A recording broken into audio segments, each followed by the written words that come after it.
Buenas tardes con todos. Es un honor para la Pontificia Universidad Católica del Ecuador presentar esta tarde al señor Antanas Mockus, político, profesor de filosofía y matemático de nacionalidad colombiana. Fue alcalde de Bogotá en 2 ocasiones, candidato a la vicepresidencia y a la presidencia de la República. Actualmente es el presidente de la Corporación Visionarios por Colombia, centro de pensamiento y acción sin ánimo de lucro que investiga, asesora, diseña e implementa acciones para lograr cambios voluntarios de comportamientos colectivos. Buenas tardes con todos y nuevamente bienvenido y es un honor. Para la Pontificia Universidad Católica del Ecuador es un motivo de orgullo que esta tarde en la ciudad de Ambato, en la sede de la universidad aquí en Ambato, nos acompañe el profesor Antanas Mockus, de quien ustedes ya han escuchado una breve semblanza biográfica. ¿Cuál es el motivo de la presencia del profesor Mockus entre nosotros? La universidad está celebrando desde mañana, celebra desde mañana hasta el día viernes, un Congreso Internacional de Ciencias, Sociedad e Investigación Universitaria, y este congreso será inaugurado por el profesor Mockus, que tendrá una lección magistral, una lección inaugural el día de mañana a las 9 en nuestra aula magna, en el aula magna de la universidad. Además, en la tarde, a las 5 de la tarde, estará participando de un conversatorio sobre cultura política y participación ciudadana con la presencia del señor prefecto, el señor alcalde de Baños y el señor presidente del Grupo Faro, que representa los movimientos ciudadanos y civiles del Ecuador. Esa es la razón por la que está el profesor con nosotros. El día jueves a las 5 de la tarde tendrá también un panel en la sede de la Universidad Católica en Quito, junto al padre rector y al secretario de Educación Superior y al secretario de Naciones Unidas aquí en Ecuador. Dicho esto, queda el espacio abierto para que ustedes puedan plantear sus preguntas. Sí, buenas tardes a todos los presentes y la más cordial bienvenida a mi lindo país, el lindo Ecuador. La pregunta, ¿a los cuántos años usted regresa al Ecuador, señor Mockus? Estuve hace menos de un año, estuvimos visitando al presidente Correa y su gabinete y les presentamos lo que venimos haciendo en Cultura Ciudadana en varias ciudades del mundo. ¿Cómo mira el Ecuador usted en estos últimos tiempos, señor Mockus? Pues mire, a mí me parece que cuando la opción es la democracia, los resultados deben ser inciertos, y así ha sucedido en la mayor parte de América Latina. Cuando las elecciones se ganan sistemáticamente demasiado fácil, aparecen sospechas. Ahora, lo que creo es que ha aumentado la autodeterminación de los países. Bueno. ¿Aló? Bien. Entonces, bueno, sin conocer a fondo la situación, creo que han vivido un tiempo reciente en Ecuador con mayor como control de sus decisiones, con más capacidad de fijarse metas el propio país. Pues hay una expresión que ustedes han asimilado en su constitución, que es el buen vivir. Ese buen vivir está todavía esperando que sea más desarrollado. Hay en el mundo un movimiento de los países hacia la felicidad. Digamos, antes la felicidad se consideraba que no era un tema de gobernantes, pero cada vez hay más argumentos para decir lo más importante es que la gente esté más feliz, que la gente sufra menos. Y creo que Ecuador ha avanzado en esa vía. ¿Cómo lograr los cambios de comportamiento colectivos? Es asumir que la tarea no es del alcalde y su equipo, del presidente y su equipo. Hay que asumir que la tarea es de todos. Cuando ustedes hicieron el intento de cambio, la sincronización de los relojes, iban por buen camino. Pero al segundo o tercer fracaso, se echaron un poco como a un lado del camino, no insistieron. Cambiar hábitos es muy, muy difícil. Toda la gente que tiene hábitos que quisiera cambiar, no los cambia. Yo debo comer menos chocolate y sigo comiendo el chocolate que no debo. Y eso, entonces se necesita complicidad de mi hermana, mi madre, que no más a los amigos decirles, no me regalen más chocolates. Bueno, pues Fuerza no, de voluntad, es fuerza de voluntad y es sobre todo perseverancia. es coordinación, es como un baile en donde todo el mundo tiene que dar el primer paso al mismo tiempo y nadie debe quedarse atrás. Es persistencia. Y si uno tiene claro para dónde va, cuando se da cuenta ya ha logrado varios cambios. Es lo que sucedió en Bogotá. La gente le gustaba armarse y logramos desprestigiar el porte de armas por parte de civiles. Las armas son del Estado, las armas son de la fuerza pública. El agua, logramos ahorrar agua. La gente la primera semana consumió más agua. Si yo me hubiera desmoralizado, no hubiera logrado lo que logré, que fue una reducción de 14% en el consumo de agua, que luego se mantuvo en el tiempo. No volvió a subir con todo y que hubo una medida indiscutible sobre el tema de tarifas. O sea, aún si se les abarató a la gente la factura de agua, la gente siguió ahorrando agua. Entonces, a ver, hay aprendizajes como el de los cordones de los zapatos, o nadar o montar en bicicleta, que una vez que uno los adquiere quedan en el repertorio, uno no olvida eso jamás. El que ha entendido cómo se pagan los impuestos, para qué se pagan los impuestos, eso ya no puede patatarasearse, ya le toca mirar para adelante. Una consulta, buenas tardes. ¿Qué le parece la ciudad de Ambato y sobre todo qué sugeriría a sus autoridades, considerando que también usted ya habrá visto algunos aspectos de esta ciudad? Y el otro tema, considerando que el Congreso es de Ciencia, Sociedad de Investigación Universitaria, también qué consejo daría a los jóvenes que están cursando diferentes carreras? Entendemos que siempre se busca potencializar ahora con las nuevas tecnologías, en fin. ¿Cuál vendría a ser el eje más principal dentro de todo este trabajo? Lo que conozco de Ambato es muy poco y es mínimo, digamos, son unos pocos chismes y así chistes, pero no. Les digo lo que siento. Es decir, hay una institución educativa que tiene reputación, que tiene respeto en la sociedad y alrededor hay gente que ve la universidad con buenos ojos y estamos en una época donde los que no estudiemos más nos van a sacar a sombrerazos. Les estoy siendo un poco duro, pero la gente, mis abuelos o mis bisabuelos estudiaban lo que estudiaban al principio de la vida. Si mi abuelo tenía 2 años de primaria, pues con eso se defendía por vida. Hoy en día ni siquiera el profesional, el que tiene una carrera, está seguro de que con ese diploma va a poder vivir toda la vida. En algún momento, y no era chiste, yo propuse que los diplomas tuvieran fecha de vencimiento, porque con lo que sabe el médico hoy, imagínense dentro de 20 años, si no estuvo estudiando, si no estuvo actualizándose. No. Lo mismo pasa con el periodista, o lo mismo pasa con prácticamente cualquier profesión. Pues, aquí estoy rodeado de ingenieros, no sé, por lo menos tengo un ingeniero al lado. No, ya se fue. Ya se fue. Ok, entonces, bueno, otra idea. Creo que las sociedades van a premiar mucho la puntualidad, la moralidad, etc.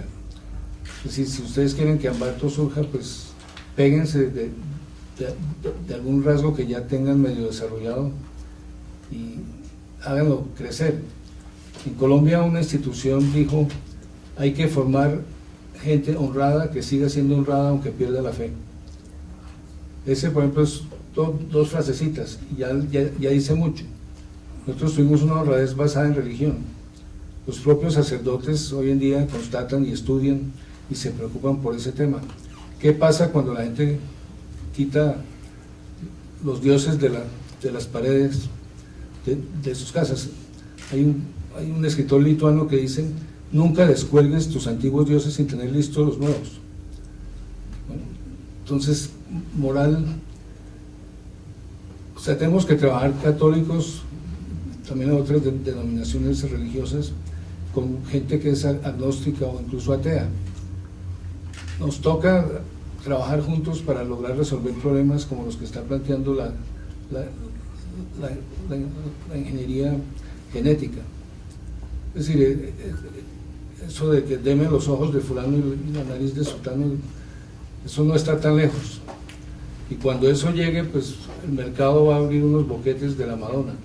Pues si la sociedad no está preparada para decir, pínteme lo que sea, pero yo no voy a criar hijos como de una, de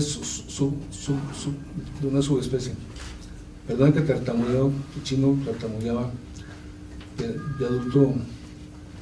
Leí un artículo que decía que los inteligentes tartamudean y me consolé de esa manera. Pero ahora peleo contra el... Entonces a veces me toca decir mudeo. Video. Paréntesis, fin. Muy buenas tardes. Una consulta, ¿cuál es el tema principal que usted va a dar en la conferencia y cuál es el mensaje que va a entregar justamente a los jóvenes para dar ese cambio positivo? Bueno, la tradición académica durante muchos siglos fue un lujo de los poderosos o de los muy capaces, y la mayoría de la gente no tenía nada que ver con los saberes profesionales ni con los saberes básicos de las disciplinas, y poco a poco se ha ido democratizando. Hoy más de medio planeta Tierra tiene educación básica.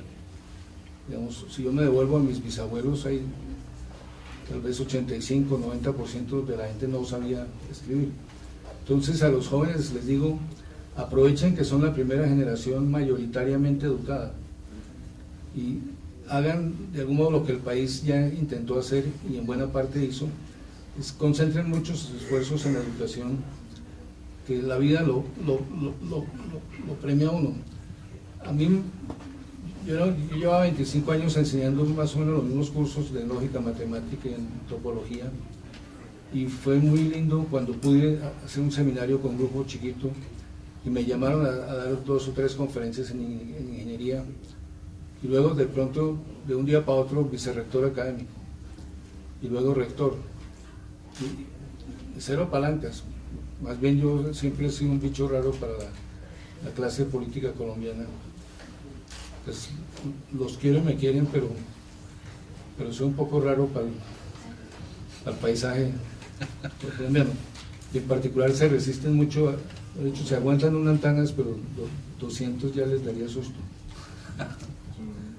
Bien, pero a los jóvenes de verdad los invito a estudiar mientras pueden estudiar, porque en la vida cuando lo cogen a uno responsabilidades ya no es tiempo, o queda muy poco tiempo para estudiar. Entonces al joven no se desespere que cualquier día usted resulta con un timón en las manos, y ahí ya no podrá decir, espere un momentico que yo quiero estudiar, yo quiero repasar eso, le toca. La velocidad de cambio es tan alta que muchos de nosotros no podemos para nada saber dónde estaremos en 20 años. O sea, las oportunidades se han abierto de una manera increíble. Digamos, lo que el sabio Mutis sabía en la época en que vivió e investigó, hoy en día el equivalente a eso o más lo sabe un niño de 12 o 13 años. Sí, hay un adelanto vertiginoso. Ahora, lo otro es que no se deje meter gato por liebre en materia de calidad educativa. En América Latina ya hemos avanzado mucho en coberturas, pero la calidad de la educación no es tan buena como quisiéramos. Ahora, ¿qué quiere decir que uno es educado, por ejemplo, en una profesión? Que todas las decisiones que uno toma, las toma con razones, con argumentos, porque ha leído algo en algún libro, algún profesor le ha enseñado algo. Entonces, digamos, lo contrario del profesional es el empírico, que sabe hacer las cosas, no digamos de chiripa, sino por práctica, porque vio como otro lo hacía. Entonces los trabajos artesanales, los oficios, son de ese estilo. Entonces uno aprende al lado desde el que ya sabe hacer la tarea. En cambio, las profesiones es rarísimo. Uno primero le dicen, no haga nada, quieto en primera. Primero estudiemos este tema, hagamos club de revistas, discutamos, usted proponga un diagnóstico, etcétera. Y cuando usted tiene todo eso claro, entonces discutamos qué hay que hacer. O sea, el profesional tiene que aprende a dar razón sobre por qué hace lo que hace, y después él solito ante sí mismo se juzga como un juez implacable diciendo: este paciente no lo traté con suficiente prudencia, este paciente le hubiera debido hacer esto y esto. El autocontrol por conciencia, o sea, el profesional que se desvive si cometió un error.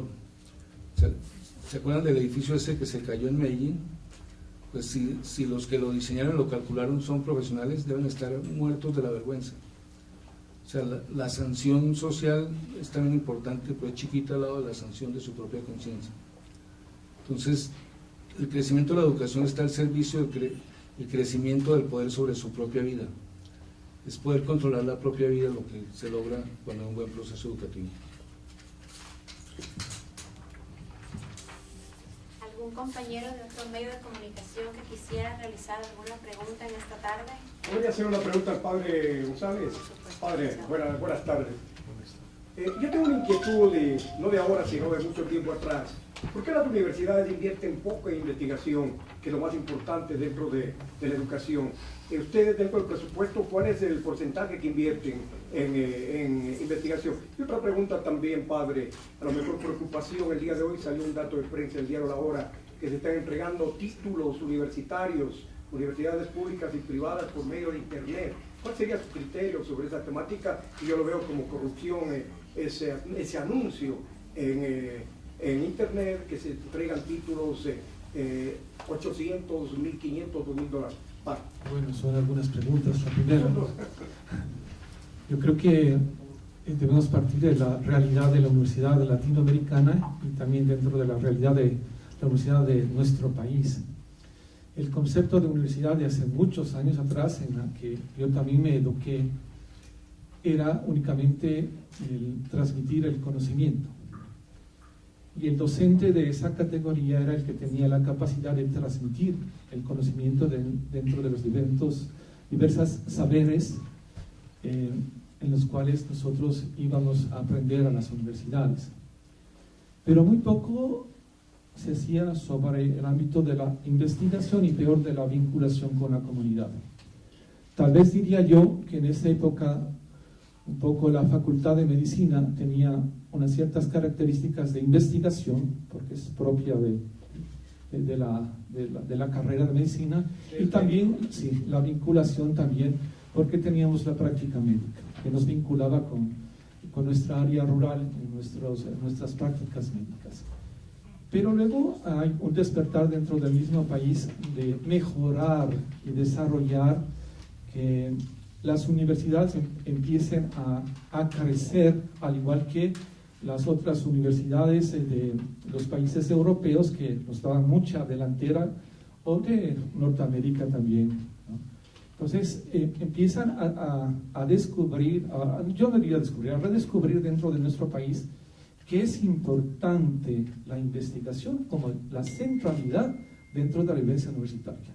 Si no hay una verdadera investigación, la universidad se queda únicamente como una transmisión de ciertos conocimientos, ¿no?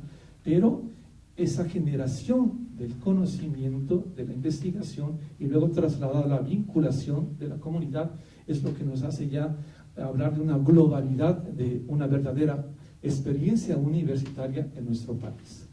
Por lo tanto, antes no teníamos un presupuesto para investigación ni vinculación, porque eso no cabía en nuestra mente. Y ahí sí estoy de acuerdo con el profesor Antanos, que hay que trabajar mucho en la mentalidad, porque al país le ha costado muchísimo cambiar la mentalidad del perfil del docente actual de nuestras universidades, y también de toda la comunidad universitaria, de los mismos estudiantes, porque los estudiantes eran solamente captar cosas, conocimientos, escribir, pero ellos tampoco no producían nada.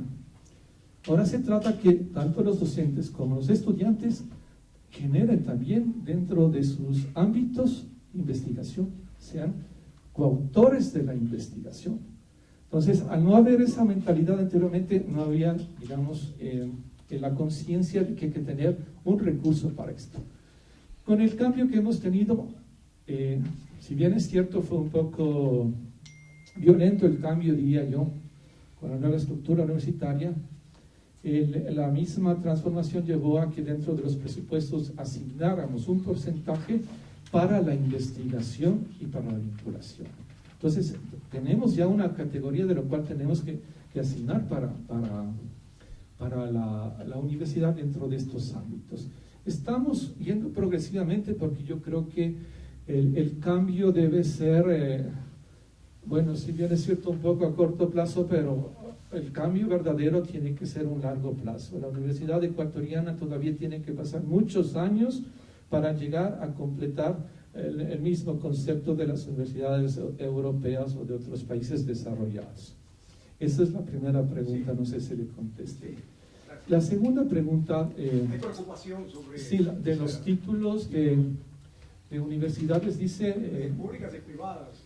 Por internet, por medios online, ¿no? 800, 1500 y $2000. Bueno. Son títulos falsos, ¿no? Por eso, ¿cuál es su criterio? ¿Cuál sería su pronunciamiento sobre esta temática?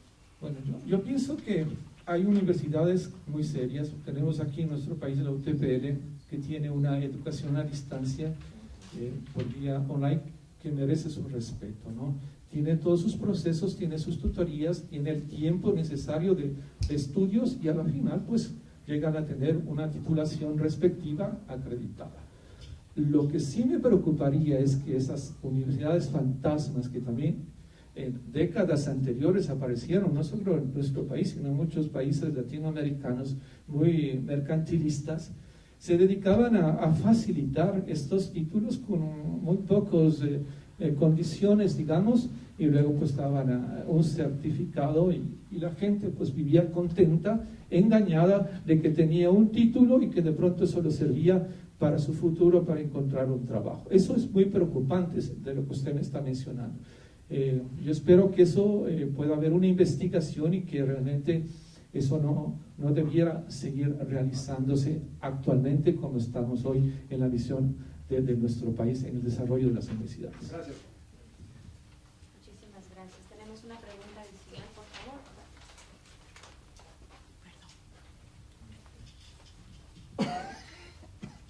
Gracias, profesor Mocus.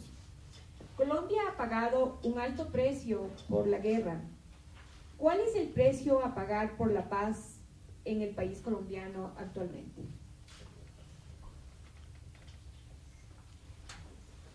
Gracias. Todavía no enfrentamos como en una sola mirada toda la violencia que hubo. Es decir, durante años, décadas, vivimos prácticamente anestesiados. O sea, eso es un lado del ser humano sorprendente, que a veces las condiciones más duras le generan resiliencia, le generan capacidad de curarse. Entonces siento a Colombia en un proceso grande de reconciliación con su historia pasada. Está todo el tema de los rencores y las venganzas, entonces somos muchos los colombianos que queremos decirle a todo el que quiera vengarse, por favor no, porque si no volvemos a caer en una espiral. Y tenemos que coger esas habilidades que Gabriel García Márquez subrayaba tanto de la capacidad de improvisación del colombiano y usarlas para lo que yo llamo lo zanahorio, lo sano.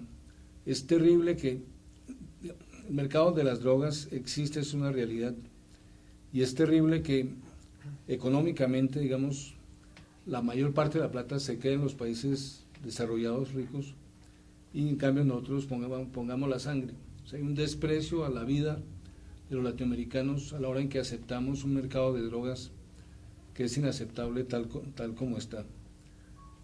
Posiblemente, pues toda esa tendencia sobre la marihuana se va a consolidar, pero digamos las otras drogas creo que pasará mucho tiempo antes de que se puedan legalizar, y se podrían legalizar si hubiera exámenes que determinaran el potencial de adicción.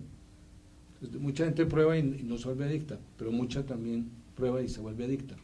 Si los pudiéramos diferenciar unos de otros, por lo menos calcular el riesgo, eso ayudaría como a un control más racional.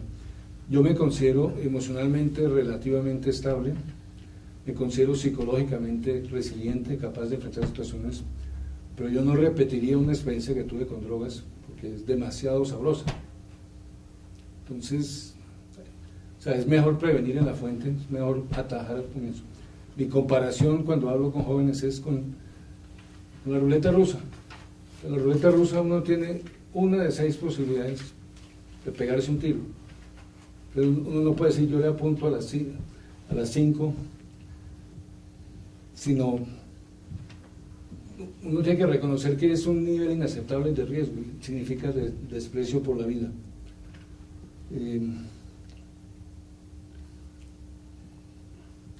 Sí, yo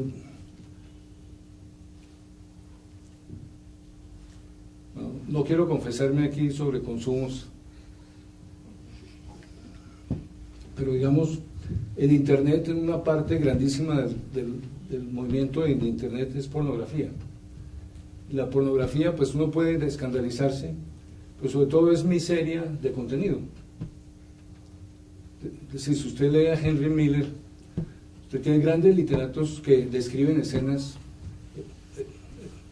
eróticas, pero de hecho, si usted quiere volverse adicto a la pornografía, usted puede, el camino es facilito. Además, de algún modo le estudian a la gente los gustos.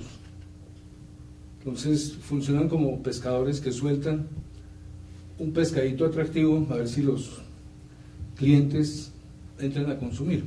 Entonces, digamos, si tuviéramos muchas conversaciones sinceras sobre estos temas, posiblemente podríamos controlarlos mejor. Gracias. Y si es que puedo hacer una última pregunta. Usted investiga y estudia el país. ¿Cuál es su pedagogía para hacerlo? Pues tal vez, bueno, las palabras suenan un poco duras, pero uno podría caracterizar a la gente parecida a uno como anfibios culturales. O sea, yo sé que eso es complicadísimo. Si estuviéramos hace 5 siglos, sería candidato a la hoguera. O sea, la iglesia se ha vuelto tremendamente tolerante. Sí. Entonces yo he hablado de anfibios religiosos incluso. O sea, la pregunta es muy auténtica, ¿puede usted ser parte de 2 religiones al tiempo? Pues a mí me enseñaron el catecismo estete cuando era chiquito, y ahí decía furibundamente que no. En cambio hoy estamos hablando de eso, es decir, de alguien que puede encontrar elementos valiosísimos en distintas tradiciones. Sincretismo religioso. Sí. Entonces, bueno, digamos, yo he sido muy amigo de la Iglesia Católica, pero desde afuera. Yo me casé en un circo y los testigos fueron un rabino y un sacerdote jesuita. Entonces, bueno, yo le pedí autorización al arzobispo de Bogotá para repartir condones. Claro que yo le dije, los vamos a repartir con una instrucción que dice, inflenlos y reviéntelos. Ahora, monseñor, ¿qué me respondió? Dijo, yo sé que el pecado no está en el condón. Entonces yo como alcalde traduje, yo dije, si vas a pecar, mejor no lo hagas. Pero si insistes en pecar, usa el condón. Digamos, hay un avance enorme en el diálogo entre la filosofía, las distintas creencias religiosas, y todo eso no es raro, pero mi sensación en Bogotá es que muy rápidamente la gente cambió. La gente tenía rutinas, por ejemplo, renegar de los impuestos. Y ahora ya la gente sabe que si quiere langosta, pues toca pagar langosta, y si es pollo, pues es pollo. No puede pedir que le den la langosta por el pollo. O sea, si uno le quiere encargar al gobernante más tareas, pues tiene que darle más recursos. Sí.